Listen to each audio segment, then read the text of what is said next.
Pump it up, pump it up. Trae. Come on, come on. With Trae. Pump it up, pump it up. It's the day with This is the day to gain inspiration, to make a positive change in the nation. We're inviting you to partake in conversation to raise your vibration. It's the day that we will all celebrate all of our peeps that make this thing elevate. Watch the negative fade away, cause it's the day with Trae.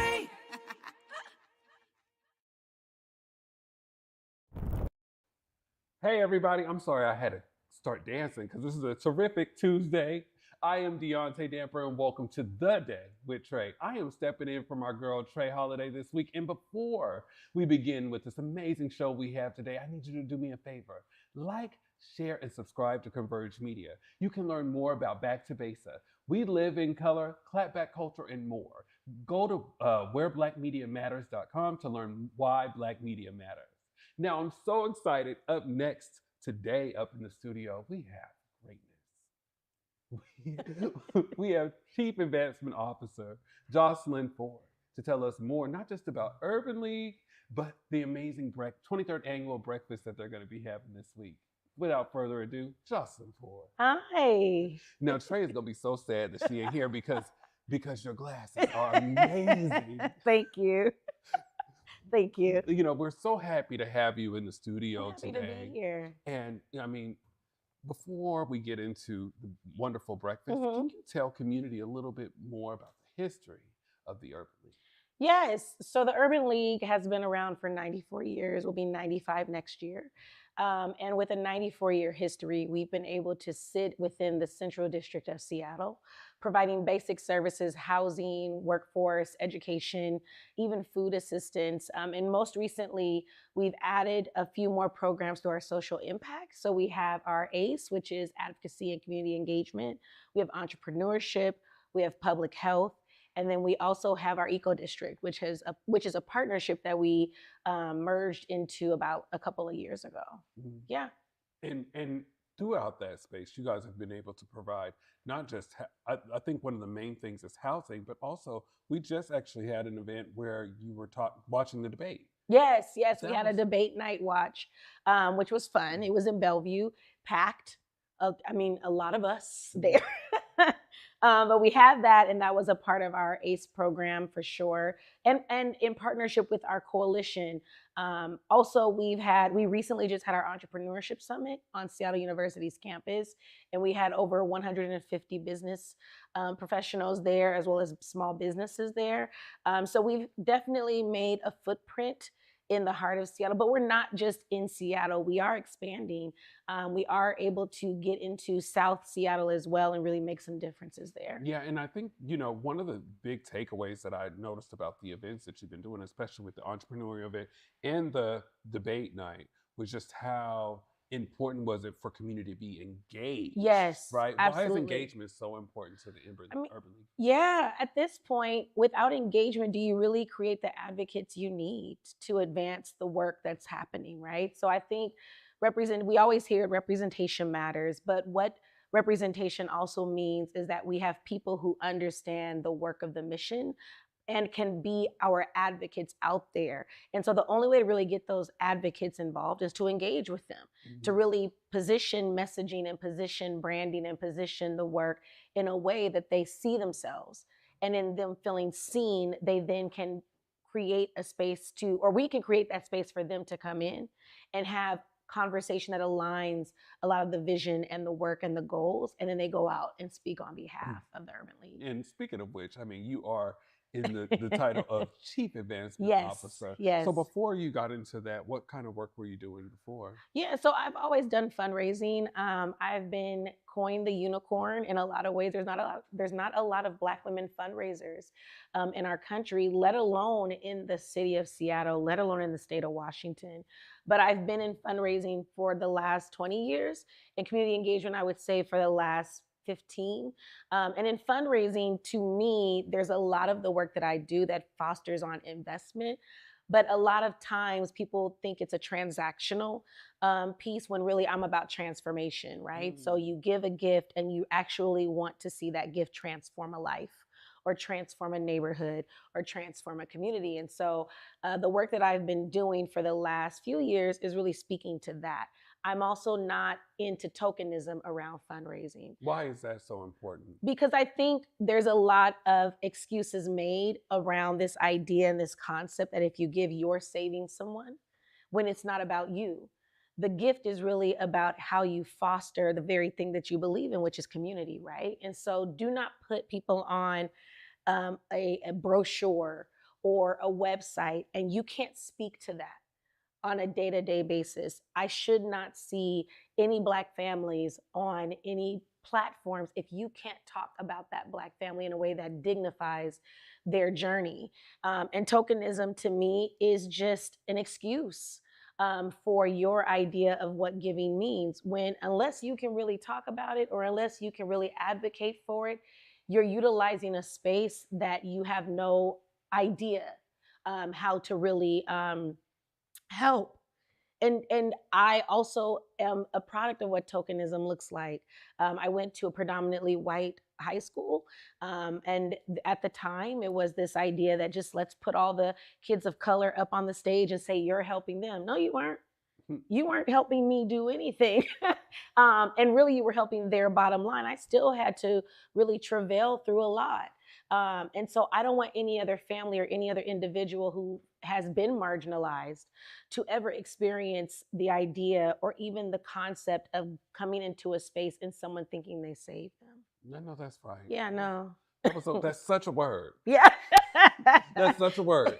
And there's so much more to unpack because we got to talk about this breakfast. We got to talk about this breakfast. So we're going to talk about this breakfast a little more with Urban League in just a moment. You are watching The Day with Trae.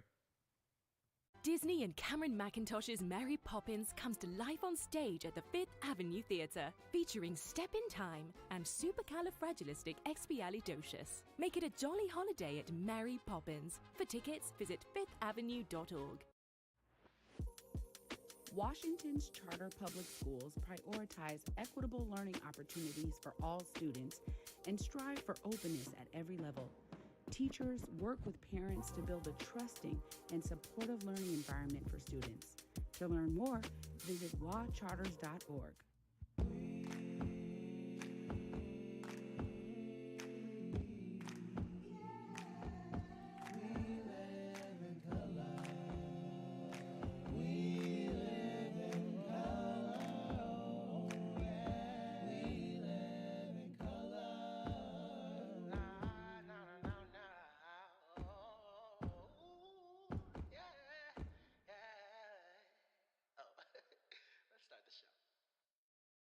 Africatown Plaza is our latest affordable housing development project. It's 126 units of affordable housing over community commercial space. It's the first time in my career, and I've been doing this for 10 years, that I was able to design for people who look like me.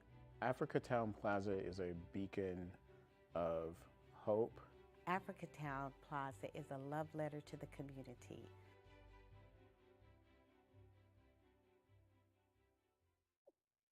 And welcome back to The Day with Trae. I am here with the Chief Advancement Officer of Seattle Metropolitan Urban League. Yes. Ms. Josalyn. Yes. Here we are. Yes. Me and you. Yes. In a couple of weeks, something dynamic is going to be happening Yes. for our community. Yes. Tell us about the history of the breakfast for Urban Yes. League. So the Urban League of Metropolitan Seattle is in its 23rd year of hosting its annual breakfast. I recently joined, so I'm like 7 months in, but at the same time, the history around it is that we always wanted to make sure that we brought in community into a moment, a 1 hour. Now, the planning takes months, but this 1 hour of really hearing about the work that the Urban League has done for the year, previous year and even the year that we're in, and being able to really foster an opportunity for people to invest. And so this year is no different. Last year, I believe we had Trevor Noah.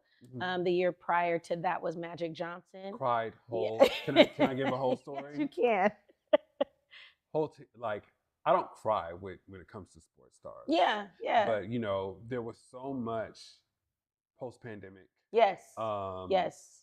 that I think I was carrying Yeah. and to be able for Magic Johnson to speak to community about being an entrepreneur. Yes. He was not there to talk to you about his glory days in Yes. sports. Yes. He was just talking about like what it looks like for us to invest with each other. Yes. And also we do share similarities in lived experience. So just standing by him Yeah. and taking a picture, I just knew that I could. So just wanted Yeah, period. And I would say that was me last year with Trevor Noah. Mhm. Listening to him on the stage really edify and honor Black women and really speak to us being the matriarchs of this country and really this just internationally speaking.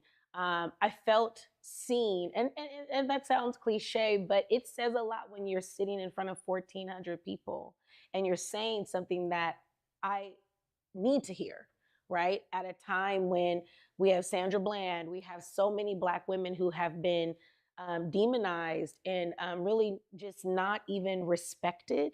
I mean, even looking at the election right now, when Kamala Harris announced her candidacy, I had to really make sure I buckled down because I knew the media. There was a lot of media that would be portraying her as angry, as aggressive, and we got to walk in those same doors every day as Black people. But as Black women, it's just a different.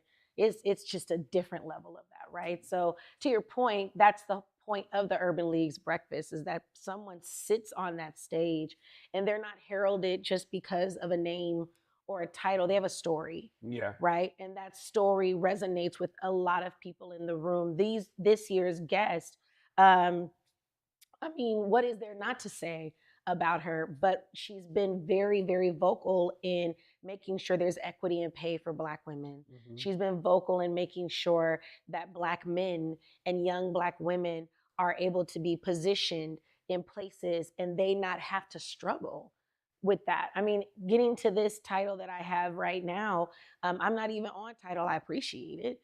But at the same time, I'm more on my work. I'm more on what I get to stand in and say, yeah, I deserve where I'm at. And she's advocating for other young Black women and men to be able to do the same thing. Yeah. Right. And so that's what the breakfast is. It's Yeah. not, hey, just this celebrity that comes. It's somebody with a story that can resonate with anybody in that room. Mhm. And one of the things that I've also found interesting about the breakfast, Yeah. one, it's early, but at the same time, Listen. but at the same time, we are up, Yes. and you leave there with this type of empowerment. Yes, and inspiration, Yeah. right? Yeah, it is early. And this year, I'm sorry, it's like 15 minutes before the Mhm. start It's- time. Mhm. But what I like is that we are up and we're greeting each other. Hey, I haven't seen you. It's like a mini family reunion. And it's to the point where I'll see someone and they're like, did you see your uncle? Did you see? And I'm like, nah, I ain't seen them. Don't tell them I'm here either because it's too early. But it is. And it's a time for us to celebrate, right? Just celebrate each other, celebrate Blackness in the Central District, in the community. And what I love is that there's a tie-in to everyone. Everybody says that Seattle is small. It's true. But then you get into that space and everyone is dressed up and they looking for their coffee. They looking for all the stuff. But by the time they sit down, to your point, they're hearing from us at the Urban League what's happening in the community from our lens. I'm really huge on community-centric fundraising. So it's not just us in this community, right? Yeah. So we try to do our best. And now that I'm here, we will do our best to make sure that we are positioning other organizations to be heard and seen. But by the time they leave, they understand that there's still work to do. Yeah. And by the time we ask them to give, they understand they've invested in that work. And we have to give them quality work. Yeah.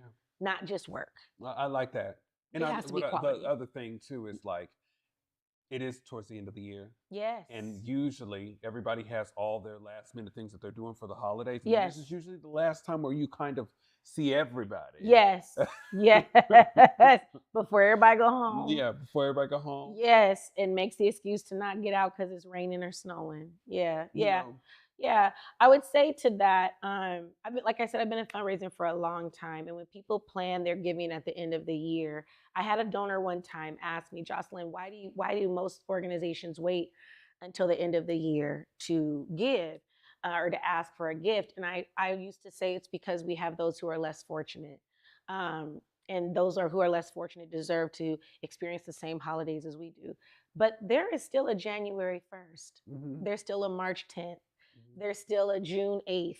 And the giving that happens at the end of the year doesn't stop at the end of the year in terms of stewardship, in terms of comprehensive impact. And so I look at it as that breakfast really does help to reinvigorate the work and then keep that work going. And donors have the right, community has the right to expect more out of us because they invested in that moment. And that is real. And yeah, I will be at that breakfast. Yeah, I'll make sure you're there. I'll be at the breakfast. But I do want other community members to engage. We need this sold out. Yes, we do. So if you can do me a favor, Ms. Josalyn, look into that camera, let community know who you are and what they need to be doing. This call to action. I'm going to do it. My name is Josalyn Ford. I'm the Chief Advancement Officer at the Urban League of Metropolitan Seattle. It is my honor to invite you to this breakfast. We have tickets right now on sale. We're doing our due diligence to make sure that that time with us is one that is unforgettable. To get to the Urban League's breakfast page, you're going to go to urbanleague.org, and it's right when you get there that you'll see the first thing, which is Taraji P. Henson as our special guest, and we have Hill Harper, who's going to be moderating that conversation with her. If at any point in time you want to purchase a table, that's available. If you'd like to sponsor, that's available. But we want this sold out. We want people to be able to sit in that room with us, have an amazing time, but we want other people to see just how important combining community, purpose, and care matters to all of us. I'm here. You can reach me at jford@urbanleague.org.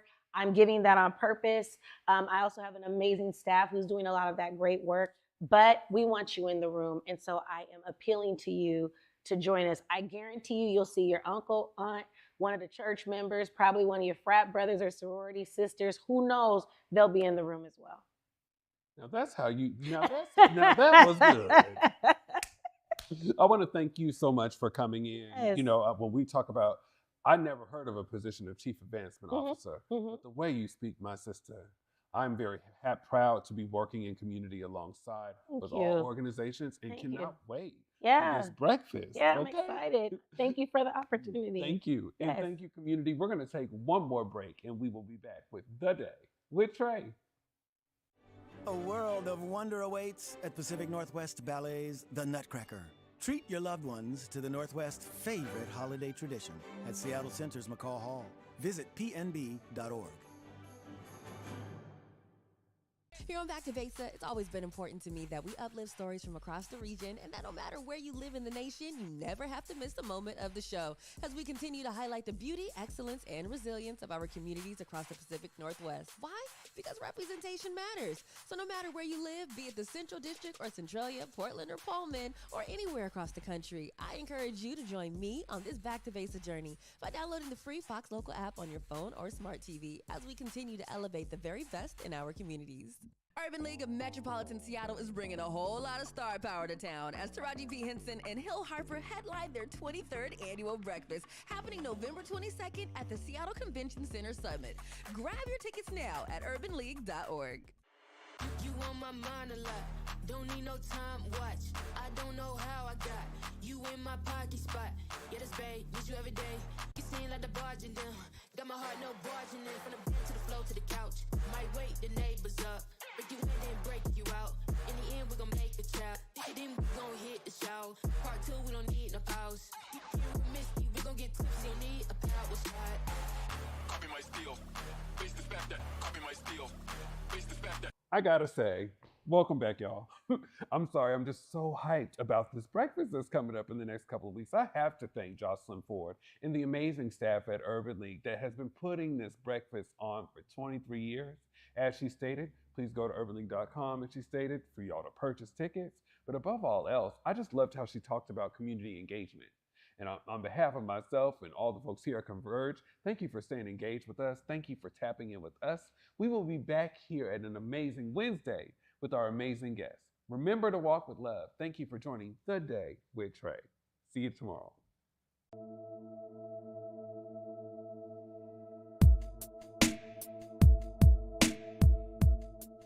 Converge Media produces culturally relevant content for Black and urban audiences.